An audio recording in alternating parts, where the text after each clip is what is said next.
Boa tarde.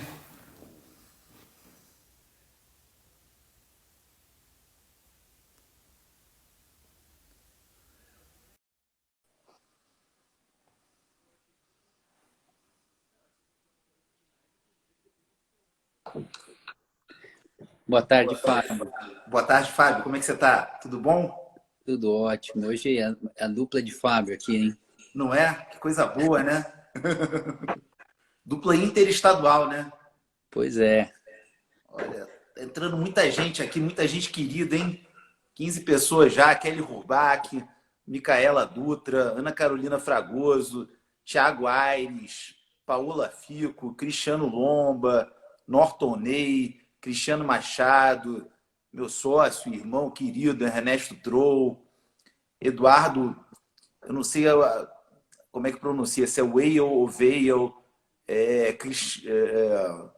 Vulpe, Coque, Renata Martins Cruz, Júlia Prado, Marcelene Couto, Sara Poliana Barbosa, Thiago Brigido, meu amigo querido, nosso amigo, né, do PJT, procurador da Fazenda Nacional, Larissa Guimarães, querida, advogada lá do escritório, Clairton Gama, Daniel Brenan, Cândice Ferreira, Gustavo Azevedo.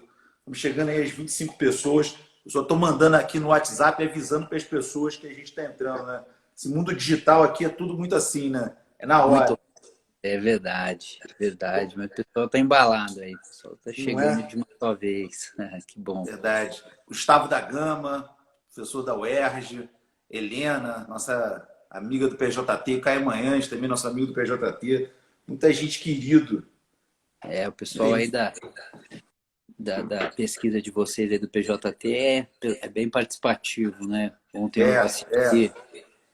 Isso é muito Muito querido, bom. ficou muito amigo e gosta de estudar, né? Luísa Paiva também, mandando aqui, mandei. A gente vai começar, mas antes da gente começar, eu vou fazer alguns avisos aqui. Amanhã a gente tem uma live com a Micaela e com a professora Micaela Dutra e com o professor Ulisses Schwartz sobre as dimensões que unem o processo civil e o processo tributário. É muito interessante a gente estar atingindo já mais de 30 pessoas. Agradeço ao pessoal de casa aqui. Quanto mais gente entra, esses corações, quando vem essa chuva de hearts aí, isso anima muito, né? É, pode botar uma chuva de hearts que eu adoro, gente. A verdade é, isso me toca assim, sabe? Deixa feliz. Dia. Aí como é que tá? Tá sol aí, ô Fábio? Não, sol, dia bonito. Aqui tá um sol Hoje bonito. Isso aí tá bonito aí atrás, hein? Tô impressionado, hein? tá Coisa uma paisagem chique. boa. Também atrás de mim aqui é que não aparece aqui, ó. Mas atrás também tem um verde bonito, tal. Ó, Diogo Ferraz entrando, Luna Liang, a G Carcereri, Lucas de Sá, André Saglia, Amanda Pegoraro. Você vê que felicidade aqui. A gente chegando a 40 pessoas já e Poxa, no, impressionante. no dia de feriado, né? Feriado Sim, e horário do almoço, poxa. feriado e horário do almoço, né? A gente compete com a fome do pessoal. Mas sabia que tem muita gente que me fala que vê as nossas lives aqui almoçando. Tinha gente que almoçava sozinho, então acabou que foi uma companhia para os almoços do pessoal também. Engraçado Bacana, isso. É o momento que o pessoal legal. para, né? A quarentena a gente está com muito call, muito video call, muita reunião, né? Pelo Zoom. Então, o momento que o pessoal para é na hora do almoço, né? Às vezes a pessoa ficava um pouco sozinha em casa e passou a almoçar nos assistindo, né? Tem até casal de tributaristas, né? Às vezes o marido e a mulher são tributaristas, aí eles pararam de conversar na hora do almoço, né? É bom que não briga, né? Ficam vendo uma live de direito tributário. Isso aí, isso é muito bom, né? Tem uns casais que vão durar anos assim, né? Só vendo Ah, live de direito tributário na hora do almoço, não briga nunca mais. É não, ótimo. não tem risco de discutir. Bom, primeiro eu vou começar aqui, a gente já está com mais de 40 pessoas. A primeira coisa que eu queria é te agradecer muito, Fábio. Você é um amigo super querido por ter aceito o nosso convite de debater esse tema interessante que já teve diversos julgamentos na jurisprudência do Supremo Tribunal Federal tratando da imunidade tributária das exportações. Então, muito obrigado, Fábio. É um prazer estar aqui com você. O Fábio, amigo querido, ficou muito mais próximo no PJT Madrid, a gente esteve junto. Ele é mestre e doutor. Eu não vou falar todo o currículo, não, Fábio, porque senão parece assim, tá bajulando só porque é amigo. Mas não é, eu bajulo É, rendimento. Então, nada eu disso. parei de elogiar, não fico elogiando mais tanto, não. Mas eu tenho que falar, né? A verdade, que é mestre e doutor na PUC São Paulo, é professor do IBET lá, e no mestrado do IBET, o Fábio, ele toca essa linha ligado a precedentes, que é uma linha muito parecida do que a gente toca aqui no PJT, também no Rio. Ele foi membro do CARF, um grande julgador no CARF, tem julgamentos célebres dele que são festejados até hoje. Aliás, falando de CARF, entrou a nossa querida Andréa Dueck aqui também, que é do CARF, da Receita, Bacana. queridíssima, fera em Direito Tributário. A gente batendo Sim. 50 pessoas, já não para de entrar gente. Verdade eu vou continuar elogiando, então mesmo que eu não deveria, e vão falar porque não para de entrar gente. Então, ele é diretor adjunto da Associação de Empresas, aí, como é que é o nome? Fiesp? Não, é um O outro nome. Fiesp, Fiesp e o Ciesp, né? Fiesp Federação e e Ciesp. São Paulo é chique demais, né? Aqui não tem tanta sigla assim, aqui só tem Firjan, aí tem Fiesp, Ciesp, isso é bom demais, né? Então, eu estou muito feliz de estar aqui dividindo. E um dos casos que a gente vai tratar, que trata da questão da imunidade das exportações, o Fábio, ele teve atuando muito de perto. Estou me referindo ao caso recente que foi julgado sobre o Fundo Rural nas operações que são realizadas por intermédio das trading companies.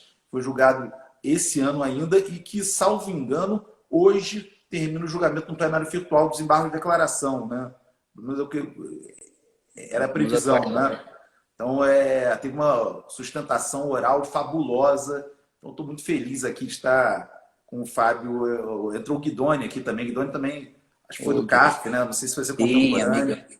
Então, cheio de pessoas queridas e muito talentosas na plateia. Então, Fábio, obrigado por ter aceito nosso convite.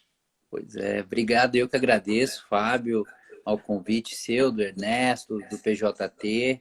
Realmente é uma alegria, algo que eu conheci, né, a pesquisa de vocês não faz muito tempo, embora vocês já estejam com questões de precedentes de longa data, foi realmente em Madrid, há mais ou menos quase um ano atrás, né, o tempo passa, né? Verdade. E agora estamos aqui hoje aí tentando tratar de um tema, acho que caro, né? Do ponto de vista tributário e do ponto de vista econômico, tecnicamente falando também, né? Falando de economia do país, né? Que é a imunidade nas questões de exportação. Então, agradecer muito a oportunidade e estou à disposição. Podemos Prazer falar é meu. aqui. Prazer é meu.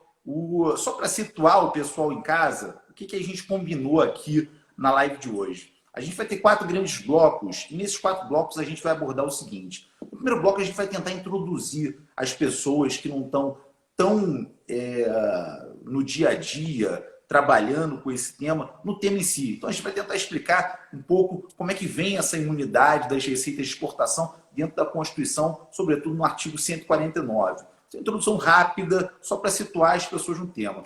No segundo bloco, a gente já entra direto nos grandes precedentes julgados pelo Supremo Tribunal Federal em torno desse tema. Acho que tem uns 7 ou 8 precedentes, já foi julgado CPMF exportação, CSL exportação, empresas do Simples na importação, o caso do Fundo Rural na exportação por Trading Company, já foi julgado empresas que transferem créditos de ICMS decorrentes da exportação, já foi julgado PIS/COFINS sobre as receitas de variação cambial ativa dentro das receitas de exportação. Então, tem diversos casos. O Fábio vai escolher uns 2 ou 3 ou 4 para tratar melhor. E aí a gente ruma para o terceiro bloco. O terceiro bloco a gente vai analisar o que esses casos todos, o que esses precedentes todos dentro da análise do Supremo Tribunal Federal tiveram em comum e tiveram diferente. No que o Supremo Tribunal Federal parece estar caminhando para uma doutrina de precedentes dentro do tema de imunidade tributária das exportações e no que ele parece ainda estar oscilante. E no quarto bloco, a gente vai ter um pouco de tentar ter uma bola de cristal e ver o que a gente espera do futuro dos julgamentos do Supremo Tribunal Federal nesse tema de imunidade tributária das exportações. Então, Fábio, vamos começar. Você consegue me explicar um pouquinho como é que isso surgiu, essa questão da imunidade tributária das exportações no Brasil, na Constituição Federal? Perfeito, Fábio. Então, mais uma vez, obrigado. De fato, nós vamos aqui então falar das imunidades. Imunidades, de uma forma simples, é uma limitação, né? Uma regra que impede o exercício de uma competência tributária pelos entes federativos, pela União, pelos estados e municípios. Então, dentro do texto constitucional, o legislador constituinte ele opta por impedir, ou do ponto de vista do sujeito, da pessoa, do contribuinte, ou do objeto da operação, né, o exercício da competência tributária. No nosso caso aqui, tratando de imunidade, nós estamos dando foco às exportações e um dos principais dispositivos do texto constitucional, que o ponto interessante é que ele decorre de uma emenda, né, ele não veio a partir de 88, é o dispositivo do artigo 149, que você bem já apontou, parágrafo 2º, inciso 1, que vai tratar das contribuições sociais e de intervenção no domínio econômico, e vai dizer o inciso 1 que não incidirão, né, com relação a essas contribuições, não incidirão sobre as receitas decorrentes de exportação. Então, essa expressão, né, não incidirão, deixa clara a perspectiva de que é uma imunidade, não uma isenção ou outra forma de exoneração da tributação. E o ponto principal, que nos parece um elemento interpretativo-chave dos precedentes, diz respeito a essa análise de receitas decorrentes do ato de exportar ou da exportação. Esse é o principal dispositivo que vem com a emenda 33 de 2001 e também nós temos, embora o foco principal dos precedentes que nós vamos tratar seja o 149, né, como mote, lembrar também do artigo 155, inciso 10, a linha A, que trata do ICMS, também trata de uma imunidade, porque ele diz que não incidirá sobre as exportações, sobre as operações de mercadoria para o exterior e também, posteriormente, com ajustes de emenda para serviços destinados ao exterior, né? A incidência do ICMS, seja serviço ou mercadoria, e nesse ponto a legislação até da parte constituinte do 155 ela é até mais interessante, que ela já deixa claro, dentro da perspectiva da não cumulatividade do ICMS, que é algo implícito no ICMS, a ideia de que nós teríamos, então, a possibilidade de manutenção dos créditos, algo que não consta, né, no 149, uma vez que a emenda é 33, ela é anterior às mudanças que nós tivemos nas contribuições sociais, né, sobretudo ali o 195, parágrafo 12, que vem de uma emenda posterior, né, em 2003, então o dispositivo não faz a mesma... Tinha como antever a nova, né, sistemática não cumulativa do PIS/COFINS, né? Exato. Então, não traz essa observação, né? Embora a gente saiba que os créditos pela legislação eles são mantidos, né? Bem, falando dos precedentes... Você tem a impressão, você falou em receitas decorrentes da exportação, né? E aí, de acordo com o que está no texto constitucional, você tem a impressão que seria diferente se a Constituição tivesse referido a receitas de exportação e não receitas decorrentes de exportação? Porque tem gente que diz que o decorrentes daria uma ideia mais ampla, a pegar mais receitas até que não são diretamente de exportação, mas são indiretamente de exportação. Seriam decorrentes de exportação, mas não diretamente. Fábio, boa pergunta. Confesso que eu nunca fiquei muito atrelado a esse detalhe legislativo, mas me parece que, de fato, estabelecer uma redação dizendo decorre, né, você não fica limitado, e talvez aí um dos precedentes que nós vamos tratar, esse aspecto ele acaba sendo de grande importância, quer dizer, o ato de exportar, o que eu exporto? Eu posso exportar um serviço, né? Ou eu posso exportar uma mercadoria, né? Um bem intangível, algum tipo de exportação. Esse é o ato de exportar no sentido estrito. Agora, quando eu falo que decorre da exportação, de fato, a gente pode pensar em todo o negócio que envolve essa operação, que é do ato de exportar. Né? E com isso, nós sabemos que na exportação existem desdobramentos, vamos dizer assim, desse ato. E pode ser que o decorrente, de fato, ele amplie ou deixe mais clara a finalidade do texto constitucional neste nosso caso. E falar em termo constitucional, como é que o Supremo Tribunal Federal ele tem feito na qualidade de guardião da Constituição a interpretação desse texto? Tiveram várias decisões, eu queria que você tentasse escolher umas 3 ou 4 para falar um pouco mais, mas também fica à vontade para falar das que você Não, gostar mais, né? não, tranquilo. Até porque acho que dá para a gente ajustar aqui e por blocos tratar um pouquinho de cada uma delas, né? E começando, acho que até por uma ordem, entre aspas, cronológica, Fábio, os dois primeiros precedentes, vamos dizer assim, do Supremo, tratando do artigo 149, parágrafo 2º, inciso 1, a imunidade na receita de exportação, estão relacionados à antiga CPMF, né, que está meio em moda aí de querer voltar, e a contribuição social sobre o lucro, né? São dois precedentes, foram dois julgamentos que ocorreram na mesma data, da CSL, o RE 564-413, e da CPMF, o 566-259, julgados em agosto do ano de 2010. Exatamente. E é interessante esse primeiro julgado. São esses Porque... dois, e desculpa te interromper, é Não, curioso que já existia um caso anterior que tratava tanto da CPMF quanto da CSL exportação. Só que esse caso anterior, ele era anterior à sistemática de repercussão geral. Então, o Supremo Tribunal Federal juntou esse caso também que tratava das duas, e aí até por isso ele julgou em conjunto a questão da CPMF exportação e CSL exportação, muito embora os votos tenham sido diferentes, por conta desse caso anterior. E aí, se você julgasse só esse caso anterior, você não ia ter um julgamento do Supremo Tribunal Federal em sistemática de repercussão geral. Por quê? Porque o requisito de admissibilidade de repercussão geral ele não valia para os recursos extraordinários já interpostos na ocasião da lei. Então, acho que ele fez bem nesse momento, em sistemática de firmar precedentes, que eu acho que é o grande objetivo do Supremo Tribunal Federal, e falar assim, olha só, eu não vou julgar só aquele que tinha chegado primeiro aqui, só fora da sistemática de repercussão geral. Eu vou julgar dois novos, que esses sim já tratam na sistemática da repercussão geral da CCL e da CPMF. O Supremo Tribunal Federal agiu certo, né, nesse caso.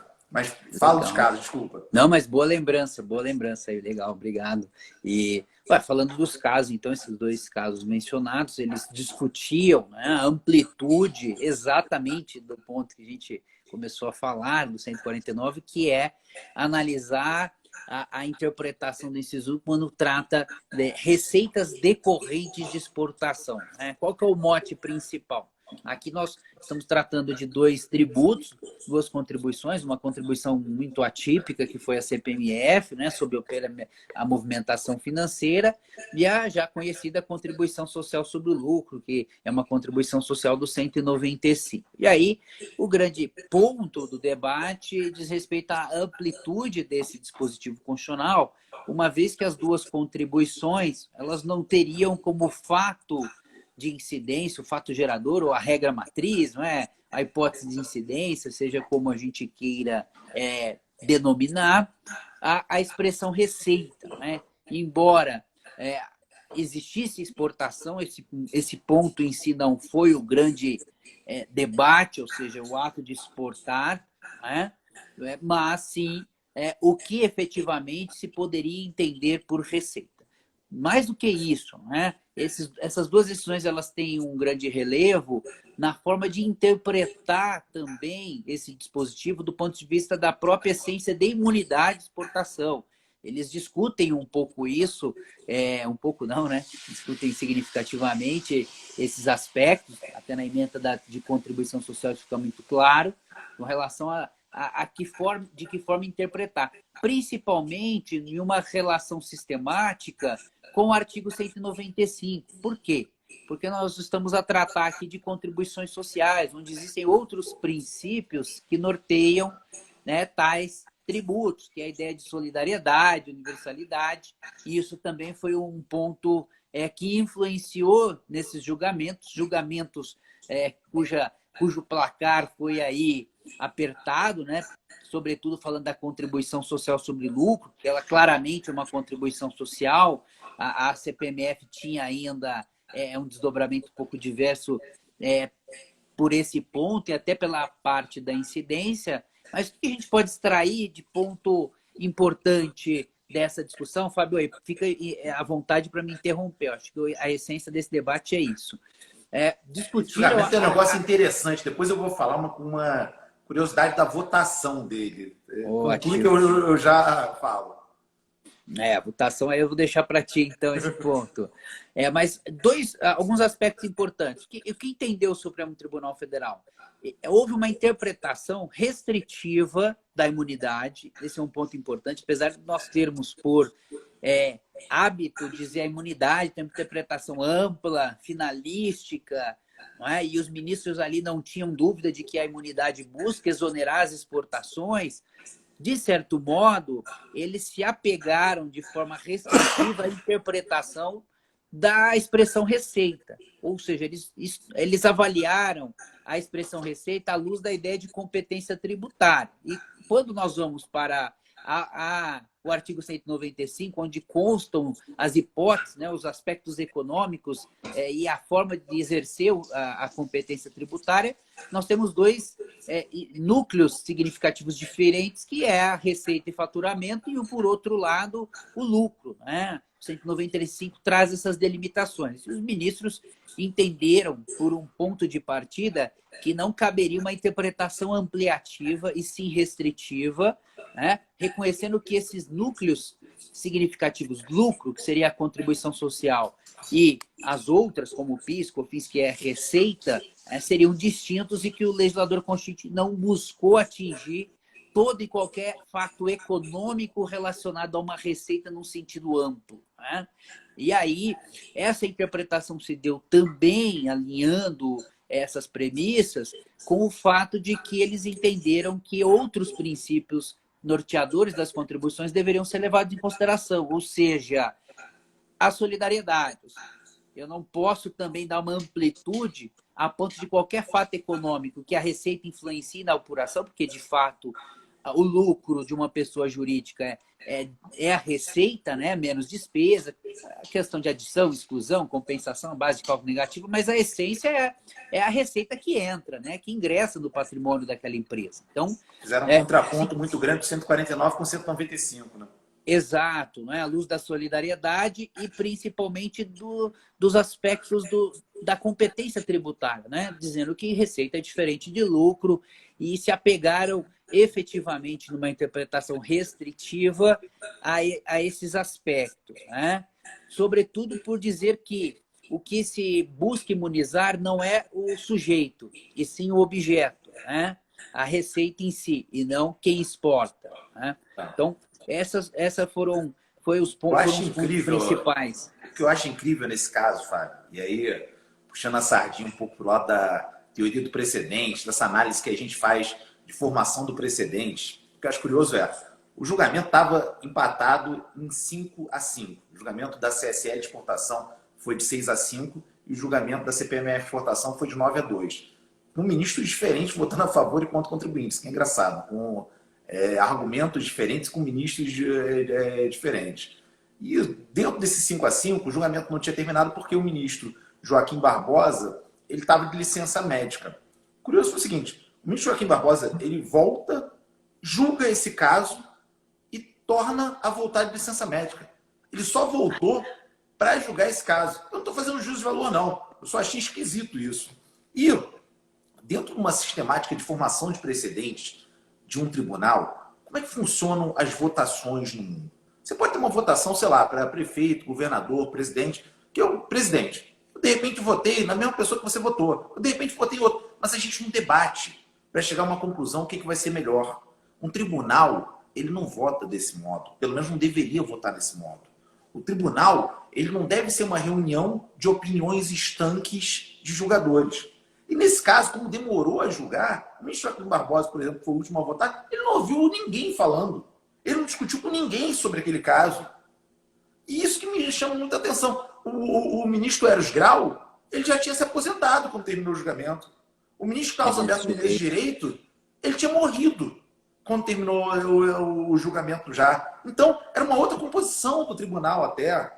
Então, o que me deixa muito preocupado em termos de formação de precedentes, ainda mais de um precedente tão importante, que talvez colocasse o Brasil em pé de igualdade com outras economias no mundo afora, porque hoje é bonito, por exemplo, estava julgando o IPI Revenda. O ministro Alexandre de Moraes pediu vista ontem do julgamento do IPI Revenda. Estava com voto favorável contribuinte do ministro Marco Aurélio. Aí, no caso do IPI Revenda, todo mundo vem aqui falando, olha só, IPI Revenda na perna seguinte é importação. Né? Todo mundo fala, não, se não incidir IPI Revenda, vai fazer um mal para a economia nacional. Se não seguir a gente tem que estimular de algum modo a economia nacional. Só que na CCL Exportação, ninguém pensava em estimular a economia nacional. Então, esses dois pesos, duas medidas, e sim um debate dentro do Supremo Tribunal Federal, com a formação de precedentes entre ministros que parecem viver em ilhas incomunicáveis uns com os outros,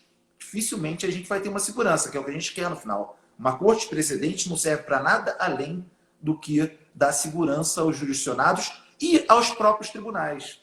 Então, o que me impressiona dentro de um julgamento com esse impacto e com uma votação tão pequena, né, a diferença entre a votação, é o seguinte, se ele ia voltar já, por que não voltou da licença médica, sei lá, alguns dias antes, e ouviu todo mundo, debateu com todo mundo? Qual o interesse que o Supremo Tribunal Federal tem, os ministros têm, de não debater com todo mundo? Eu acho que essa transparência, o Supremo Tribunal Federal brasileiro, em tese, ele acha que é importante da transparência saindo na TV Justiça. A TV Justiça me parece muito mais que serve para a vaidade dos ministros do que para dar transparência para alguém. As decisões da Suprema Corte norte-americana, que são feitas a portas fechadas, me parecem muito mais transparentes do que a do Supremo Tribunal Federal brasileiro. Na Suprema Corte norte-americana, eles decidem a portas fechadas, o presidente da Suprema Corte norte-americana, o Chief Justice, ele designa quem vai relatar aquele caso, quem vai relatar o caso faz o relatório, faz o voto tentando utilizar a colaboração de todo mundo que votou a portas fechadas ali e submete ao crivo de todos os seus pares. Quando ele submete ao crivo de todos os seus pares, na grande maioria das vezes ele fala assim, isso retrata o que eu, como na qualidade de ministro, quis votar a portas fechadas. E aí é transparente, porque aí a gente sabe que é a opinião de todo mundo. Quando não acontece isso, o ministro fala assim, não, olha só, eu vou pegar esse caso aqui, porque na verdade eu não concordei com isso, eu não concordo com o resultado, eu vou fazer um dissent opinion. E aí faz um dissent opinion, um julgamento, um voto divergente. Quando ele concorda, só que ele não acha que retratou adequadamente aquele voto majoritário do ministro escolhido pelo presidente da Suprema Corte norte-americana, ele vai e faz um adendo. Ele pega e sugere ao ministro que está relatando o voto que inclua. Se o ministro não quiser incluir, ele faz o que eles chamam lá de concurring opinion, que é o voto concordando. Mas só se o ministro não concordar. Porque, de repente, o ministro lembra assim, não, olha só, o que a gente decidiu, eu acho que não era exatamente isso. E é muito melhor mudar no texto do outro ministro está fazendo para demonstrar que isso serve de forma transparente como o que almeja a corte inteira do que se fazer vários votos. E vários votos que não se comunicaram dentro da sessão e que depois nos comunicam também. Então, eu fiz uma parte longa já, desculpa, Não, mas de modo pode algum, seguir em frente. Super importante, Fábio. De fato, porque a construção, vocês que entendem bem aí da construção de precedentes, precisa disso, né? Decisões que dê realmente a fixação de que são essas razões de decidir para permitir que essas decisões depois elas sejam aplicadas e seja um norte de interpretação aí para o jurisdicionado, o contribuinte, seja quem for. Até uma observação sobre esse julgado da CSL, que foi por desempate, o ministro Joaquim, ele trata muito, dizendo que seria um subsídio e violaria regras do GATT. E assim, na minha visão, com toda a crítica... Só ele falou isso. Primeiro, se ele tivesse julgado antes no tribunal, ele não teria falado isso.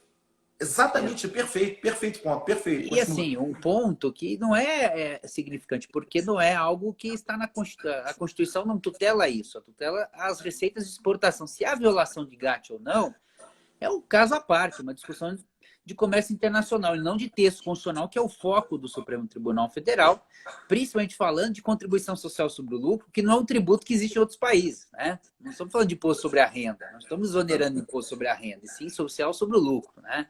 Então, mais uma questão aí que, na minha visão, seria equivocada, né? Mas passando aos demais aí, Fábio, por causa do tempo, né? Tá ótimo. A live ela corta, né? Então nós temos que aproveitar aí o tempo rápido, tem que administrá-lo. Mas passando outros dois casos interessantes, trazem as contribuições ligadas ao PIS e à COFINS. Né? Nós temos dois recursos também aí em sede de repercussão geral, que são bem até conhecidos, né, para quem estuda o PIS e COFINS, porque tratam também um pouco de noção de receita bruta e são bem interessantes. Um deles é o 606 107, esse muito citado quando se trata de delimitar a noção de receita bruta do texto constitucional, que foi julgado em maio de 2013, onde se interpretou efetivamente a análise do que seria essa receita de exportação exonerada pela imunidade. Por quê? As empresas exportadoras, contribuintes do ICMS, elas acabam acumulando o crédito, não é? O crédito do ICMS, nós vimos até o 155, e com isso o que acontece? Na negociação ou transferência desse crédito, havia o entendimento da Receita de que seria tributável para PIS e COFINS essa transferência do crédito do ICMS até com deságio, né? Então, o Supremo enfrentou o tema conjugando a interpretação do 149 com o 155, que trata da não incidência do ICMS, e, em um voto muito interessante, retrata a imunidade tributária, vejam só, de uma forma um pouco diferente aqui. Aqui percebe-se já com uma composição um pouco diferente, relatoria nesse caso e o outro da ministra Rosa, se não estiver totalmente enganado, onde a análise da interpretação da imunidade há uma ênfase muito interessante no sentido de que a imunidade tem uma interpretação finalística e ampla, não é? Com que objetivo? Exonerar as exportações. Até uma das emendas diz respeito exatamente a dizer, olha, não se deve exportar tributos. Né? Então, aqui há um entendimento muito mais claro, óbvio que nós estamos tratando de dois tributos, né? O PIS e a COFINS, que, de fato, a base de incidência é a receita bruta, então não havia a mesma dúvida e discussão, fazendo uma distinção com o caso da CSL, né? Não havia necessidade desse enfrentamento no sentido de amplitude da noção de receita, porque, de fato, esses dois tributos têm como base de incidência tributária efetivamente receita, mas sim a amplitude dessa noção, né? Até onde esse dispositivo ele abarca ou engloba, inclui desdobramentos, como você bem disse, a respeito da decorrentes de exportação. Então, no caso do crédito presumido de ICMS, se entendeu que, ora, aquele crédito ele decorre da exportação. Então, como pode ser tributado a título de receita algo que é fruto exatamente de um ato de exportar? Então, não faz sentido, quando na negociação desse crédito do ICMS, nós termos a tributação de PIS e da COFINS. Então, há uma conjugação e essa busca da finalidade, né, quanto ao objeto, que é o ato de exportar, em relação a esse tema. E aí, na mesma linha, nós temos um outro recurso extraordinário, muito também citado, que é o 627.715, julgado um dia depois, né, também, que trata da variação cambial positiva, ou seja, quando se exporta, né, como sabemos, o que acontece? Muitas vezes tem uma variação do valor da moeda. Quando eu vou fechar o câmbio, eu tenho uma variação do valor da moeda. Se for uma variação positiva, eu tenho um ganho, uma receita, tecnicamente reconhecida como receita financeira, e se for uma variação negativa, uma despesa. Obviamente, aqui no nosso caso, a discussão estava atrelada a essa variação positiva, ou seja, uma receita financeira, que era um ato, entre aspas, apartado do ato de exportar. Né? Eu vendo a mercadoria, recebo por ela, porém, vamos dizer assim, vem um acessório. Né? Qual é esse acessório? Um ganho relacionado não diretamente ao ato de exportar, mas sim em decorrência da variação da moeda, né? Da mudança da moeda, do câmbio, na operação cambial. Né? E aí a discussão era, a Receita E entendia às que... vezes uma perda, né? A perda, obviamente, para os COFINS, que não seria uma receita, Exato, mas... é isso. Aí, então, o que se decidiu? O que se discutiu? Ora, a Receita entendia, a União, de que não, a imunidade aqui ela só retrata a receita que você recebe efetivamente pelo valor daquela mercadoria. Né? E aí o Supremo Tribunal Federal, num voto muito importante, na minha visão, acho que traz talvez já uma visão um pouco diferente ou um pouco mais aberta de imunidade do que nós vimos na contribuição social sobre o lucro, no sentido de apontar a importância para fins de desenvolvimento econômico e social, né, do Brasil, e isso a Constituição objetiva e busca, e um dos instrumentos que lá nós temos é exatamente essa imunidade, que, portanto, deve ser interpretada de uma forma mais ampla e com a finalidade de atingir o seu ato final, qual é?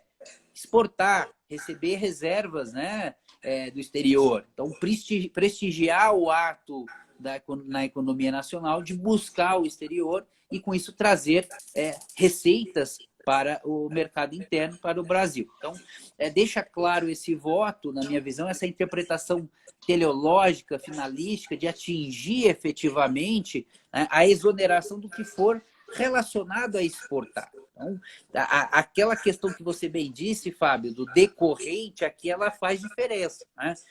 Não é a própria exportação, obviamente, essa receita. Eu não recebi pelo pagamento da mercadoria, é um desdobramento da operação de exportação, a receita da variação cambial. Porém, a Constituição buscou também abarcar, disciplinar, no sentido de imunizar essa receita, né? Porque ela decorre da exportação, ela tem uma correlação, ela tem, como diz a ministra Rosa, né?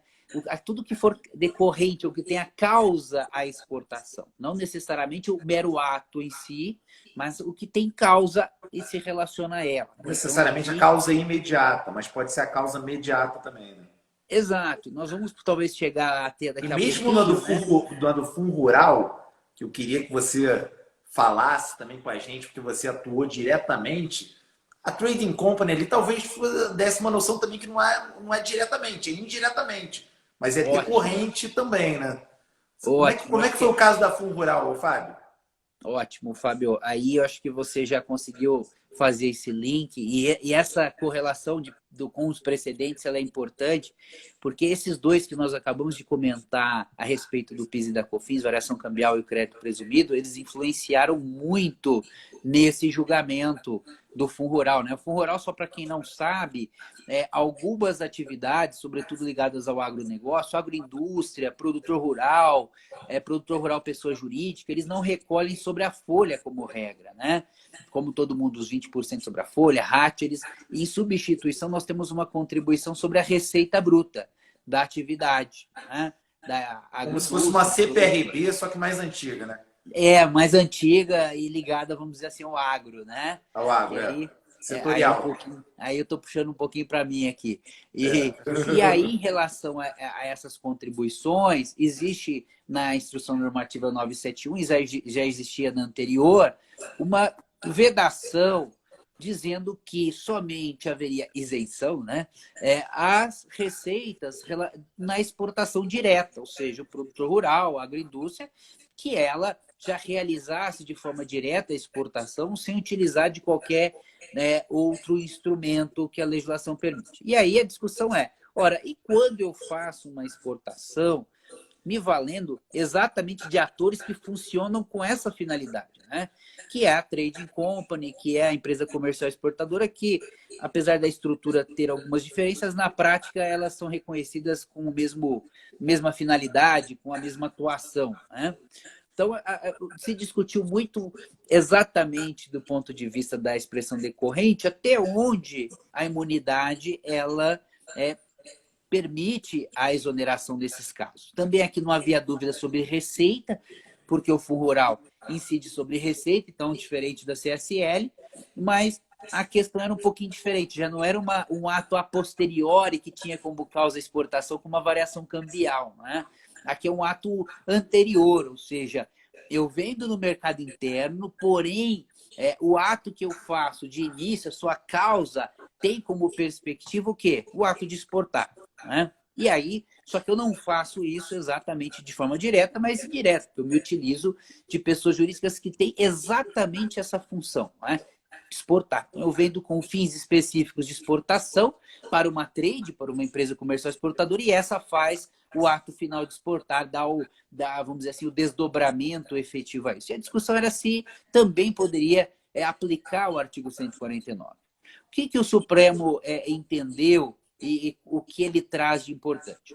Bem, ele parte das mesmas premissas da discussão da variação cambial, né? No sentido de que a interpretação da imunidade que efetivamente ela é mais ampla, finalística. Vejam que já não deixa tão clara essa ideia restritiva que na ementa da CSL e CPMF nós acabamos tendo. Então, dá essa natureza mais ampla, desonerar as exportações, deixa clara essa perspectiva, né, do princípio do destino, ou seja, o que importa é qual é o principal foco, né? É o ato de exportar, chegar até o exterior, né?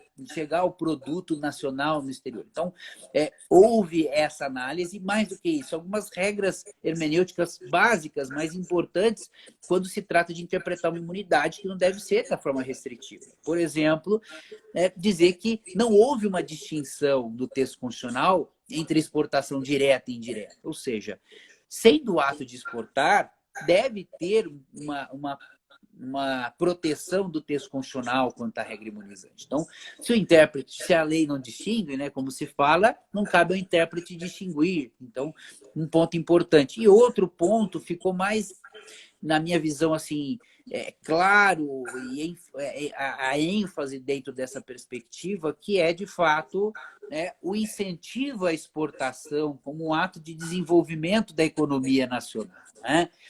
Permitir que isso ocorra, permitir que todos, não só aqueles que tinham estrutura e condição e capacidade econômica de exportar sozinhos, né?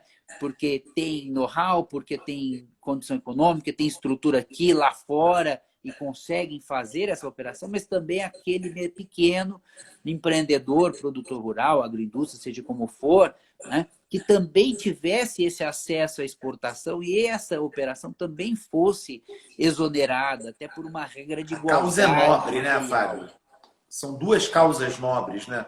Uma de estimular a exportação aqui no país e outra também de dar a mesma oportunidade para o pequeno produtor rural que quer exportar que o grande tem. E o grande, no final, ele pode até usar uma trading company, mas ele não precisa. Essa é a verdade. O pequeno, muitas vezes, vai ter necessidade. Bom, a gente já está arrumando para 44 minutos aqui. Deixa eu te perguntar uma coisa, Fábio. Eu achei maravilhoso, fenomenal esse histórico que você fez. Você percorreu praticamente todos os precedentes principais ligados à imunidade tributária da exportação. O que eu notei e aí eu quero saber a sua opinião, se é coincidência ou não. O primeiro desses casos, em termos temporais, que foi lá da CCL, os dois primeiros, da CCL e da CPMF Exportação, aparentemente, o Supremo Tribunal Federal ele teve uma interpretação um pouco mais restritiva. Ele discutiu isso, não ficou claro. Alguns ministros falavam interpretação restritiva, outros falavam que deve-se ter uma interpretação ampliativa, mas olhar para o valor, então o valor da solidariedade, naquele caso, poderia ser mais importante do que o valor de estimular as exportações, mas de qualquer modo eles fizeram uma ponderação e naquela interpretação o resultado final foi que eles decidiram pela incidência do tributo. Nos casos mais recentes, e aí eles ficaram nesse momento sim, com todas as letras, que deveria se dar uma interpretação ampliativa para as imunidades, para o conceito de imunidade 149, parágrafo 2º. Será que a jurisprudência ela ruma para dar uma interpretação mais ampliativa à questão da imunidade das receitas de exportação? Ou será que foi uma coincidência o da CSL de ser PMS exportação está mais lá atrás e não existe essa evolução? Eles são desconexos entre si. Fábio, olha, a sua pergunta é interessante. Em uma primeira análise, podemos até dizer que a visão hoje do Supremo é mais favorável a fomentar e incentivar as exportações e aplicar a imunidade nesse sentido mais amplo e finalístico. Porém, um julgado que a gente pode comentar, que é além do Fundo Rural, que foi recente agora, que foi o RE 598-468, julgado agora em maio, que trata do Simples Nacional. E lá, embora tenham também reconhecido, porque o Simples, na verdade, não é um tributo, não é? É uma noção sobre tributação sobre receita e desdobramento para vários destinos aí da arrecadação. O Supremo, ele aplicou a imunidade, porém ele fez algumas restrições. Exatamente o PIS sobre a folha e a contribuição social sobre o lucro. Né? Talvez, embora os votos do Fundo Rural deem uma perspectiva nesse sentido de que eles estão caminhando para ampliar, a decisão do Simples nos frustra um pouco ao fazer essa restrição em relação a essas contribuições. Então, me parece que eles estão tentando conciliar o que eles decidiram no passado com o momento atual, né? Mas acho que evoluíram um pouco, analisando as razões de decidir e não o efeito prático das decisões. Nas razões de decidir, me parece que há uma visão melhor, vamos dizer assim, mais favorável à imunidade. Né? Talvez eles estejam evoluindo, mas queiram prestigiar os julgamentos anteriores também. Isso, a verdade é a seguinte, eu acho isso correto até, muito embora eu teria gostado se o Supremo Tribunal Federal tivesse dado ganho de causa ao contribuinte na CCL de exportação, eu tinha casos disso e tal, mas depois que perdeu, eu não gosto muito dessa questão de ficar revisitando, banalizar o overrule, eu acho muito ruim. Então, o Supremo Tribunal Federal, nesse caso simples, ele de algum modo conseguir prestigiar os precedentes anteriores, mesmo os contrários, eu não acho errado, não. E talvez naquele momento ele estivesse olhando mais para a expressão receita e depois ele estivesse mais olhando para a expressão decorrente da exportação. Talvez ele, na expressão receita, ele vai manter um pouco aquela interpretação de 10 anos atrás, que é mais restritiva, e no decorrente de exportação, ele talvez vá seguir com uma interpretação mais ampliativa. E aí eu entro no nosso último bloco já, tudo que é bom dura pouco, né? Caminhando para o final já. Qual a sua perspectiva futuro? Tem alguns casos ainda que estão esperando, sob a sistemática da repercussão geral, o julgamento, né? O que você espera desses casos? Vamos lá, Fabio. Nós temos alguns desdobramentos ainda em aberto, né? O próprio PIS e COFINS, as receitas financeiras de variação cambial, embora exista o decreto com alíquota zero até o fechamento do câmbio, a gente sabe que muitas empresas mantêm essas contas ativas no exterior pós o fechamento do câmbio, e aí há uma discussão até onde ainda, por exemplo, esse precedente do Supremo de variação cambial poderia imunizar essas tributações. Esse é um ponto em aberto na discussão, ainda não chegou no Supremo. O Senar, que é parecido com o Fundo Rural, ainda nós temos em aberto, né? Há uma discussão sobre a natureza jurídica dessa contribuição sobre a receita do Senar, que ainda pode ou não o julgamento do Fundo Rural influenciar de algum modo. Hoje a jurisprudência de TRFs não é tão favorável, né? Lembrar da CPRB, que de fato tem uma relação totalmente idêntica ao Fundo Rural, então parece aí muito aplicável. E a gente não falou muito, mas falar do ICMS, né? O ICMS também tem o 155 da não incidência. Tem dois temas interessantes que estão no Supremo ainda aguardando repercussão geral.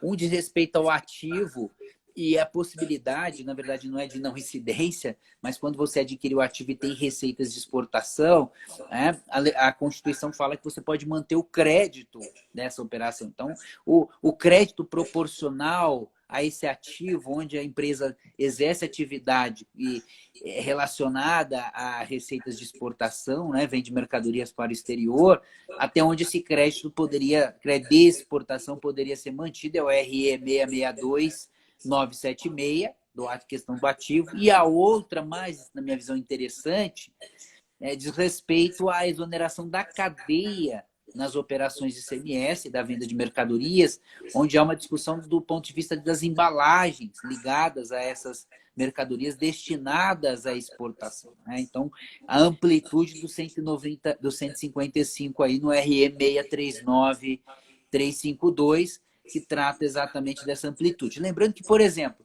em algumas outras legislações, né, que nós temos, PIS e COFINS, IPI, essa ideia de desonerar a cadeia, o legislador infraconstitucional fez, né?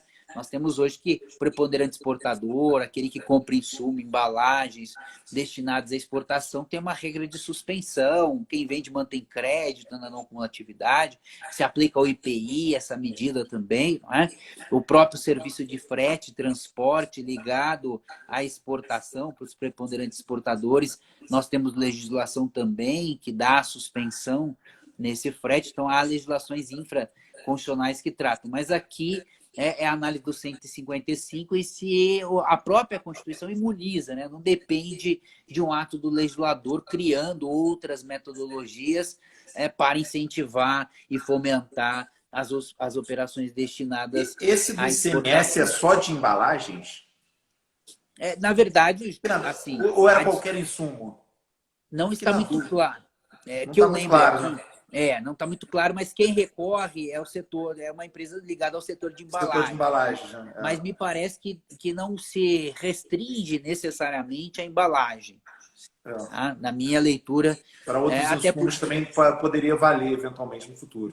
sim, até porque né, na linha de repercussão geral, a repercussão geral ela não fica tão restrita, né, Fábio, ao Ao caso caso, específico, em concreto, né? Isso. Então, acredito Análise que mais tem ampla. mais, pode o Supremo aí analisar de uma forma melhor. E para a gente ainda tem um tempinho comentar, por Deixa eu exemplo, só um mandar um tema abraço que... pro pessoal aqui, tem muita gente elogiando, aí a gente fala para encerrar. Opa, O Vinícius Salomão, o Vulpe, ele usou uma expressão que eu achei gozada. Live incrível com Double Fábio. Bonde, Zanon, Ernesto Troll, Breno King, Micaela Dutra, Ricardo Almeida. Ricardo Almeida falou que Simples Nacional é um imposto único. O STF que inventou um critério. Ele trouxe também a questão do ISS na gestão de fundo no Brasil, que está empatado na STJ. Isso é tempo para outra live, a gente não vai ter tempo para falar aqui. O Álvaro Santos falou que a própria Constituição Federal defere um tratamento diferenciado ao pequeno produtor, que é verdade isso, muito bem lembrado, em prol da função social, da atividade rural intimamente relacionada ao direito à alimentação. O Ricardo elogiou aqui, parabéns pelo passeio nos casos que envolvem desoneração das exportações. Reinoso, Amanda Pegoraro, Adaia Aragão, meu amigo querido, craque em tributação, Felipe Renault, Marcelo Magalhães Peixoto, lá da BET, o craque também no direito tributário, assisto muito ele, Norton Ney, enfim, tem muita gente querida aqui, Jaime Pego Siqueira, Helene Rosa Fraga, minha mãe assistindo aí. opa. Então, muita Pô, gente minha mãe boa não é aqui. tão tecnológica, assim não tá assistindo, mas se soubesse, estaria também. Ela só fez um Instagram para assistir isso, tanto que não tem nem foto do Instagram dela. Bacana. A Thalita Félix também, a querida. Legal, Thalita. Stefane Barra. Bom, então olha só, a gente tem 5 minutinhos finais, Fábio, para concluir e para dar o abraço final para o pessoal. Não, legal. O que eu queria comentar só é que eu tenho um caso de PIS e COFINS de serviço de transporte que é interessante. O Supremo negou meu recurso falando em jurisprudência dominante para PIS e COFINS, aplicando um precedente de ICMS e transporte antes das emendas. E aplicou multa. Então, a gente está discutindo ainda até a aplicabilidade de multa, porque não tem precedente específico nesse caso e eles fizeram dessa forma. Né? Então, só aí é vergonhoso. Assume o risco da multa. Assume o risco da multa. Porque isso é vergonhoso. Isso é vergonhoso. Exato. Se a gente não fizer um distinguishing, se a gente não impulsionar o Supremo a fazer um distinguishing adequado, depois dessa primeira decisão, vão vir 20 outras. Porque ele vai achar que já julgou agora, não o ICMS transporte, mas ele vai achar que já julgou o PIS/COFINS transporte mesmo. E ele vai ter razão. Ele julgou o PIS/COFINS transporte, só que julgou errado, achando que era outra coisa. É absurdo mesmo, impressionante. É óbvio que a legislação hoje resolve o tema, né? Mas me surpreendeu muito aplicar uma decisão de ICMS, né? E mais aplicar multa, né? Mas aí sou eu, como advogado, choramingando um pouco aqui. Mas para a gente encerrar, né, Fábio? Está no finalzinho.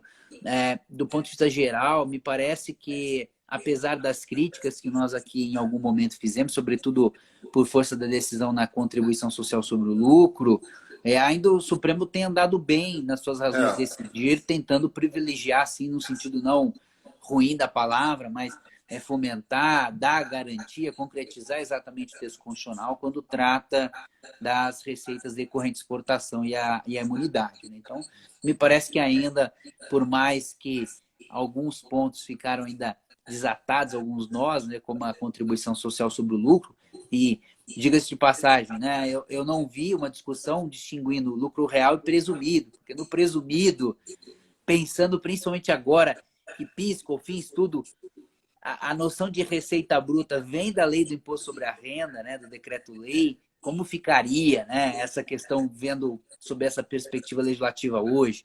Não sei. Mas, no geral, eu acho que o Supremo ainda tem dado um bom andamento à interpretação do 149, felizmente, né? Eu acho que falta alguns aparar algumas arestas, mas vamos dizer que não é uma das situações mais graves. Eu acho que em outros temas a gente tem algumas preocupações muito maiores do que estas, né? Verdade. Verdade. Bom, eu concordo com você, acho que ele tem uma orientação que parece boa. Queria te agradecer muito, Fábio. É muito bom sempre conversar com você, sempre aprendo muito com você. Uma pessoa simples, objetiva. Te falo, né? Fui aprender fundo rural lendo seus textos agora, né? No Rio a gente tem muito pouco trabalho nessa área de agronegócio, né? Então eu estava estudando e eu acho que seus textos, eles são como você. Eles são simples, são inteligentes e são objetivos. E eu acho que é a maneira que a gente tem que tratar o estudo do direito tributário. Eu acho que a sofisticação, ela não vem por palavras difíceis, ela não vem por pompa. A sofisticação vem por grandes ideias. E é o que eu vejo sempre em você e eu acho que os nossos telespectadores conseguiram ver hoje. Muito obrigado. Prazer enorme. PJT. Você é PJT, né? Então não fala assim, o PJT em terceiro PJT, você também. Tá bom? Muito obrigado, Fábio. Obrigado mesmo. Eu fico feliz com o convite. Contem comigo aí do PJT. Vamos fazer aí uma Rio-São Paulo aí, um bate-bola maior. E a gente está finalizando, mas um ponto que você colocou muito importante, essa questão, eu agradeço muito, mas na exclusão de CMS e PIS/COFINS estão começando a criar e complicar o que está óbvio na decisão do Supremo, né? A gente está encerrando, mas deixar esse recado, porque muito me preocupa essas criações, essas inovações que vêm depois de um julgado, né, já feito. Isso me preocupa muito aí. Verdade. Bom, obrigado, pessoal de casa. Olha só, a gente tem essa audiência toda no feriado, é demais. Olha só, solão agora, vamos para a praia, vamos para a piscina, vamos curtir o feriado sem direito tributário. Já, tá bom? Obrigado, beijo. Até mais. Tchau. Obrigado, pessoal. Tchau.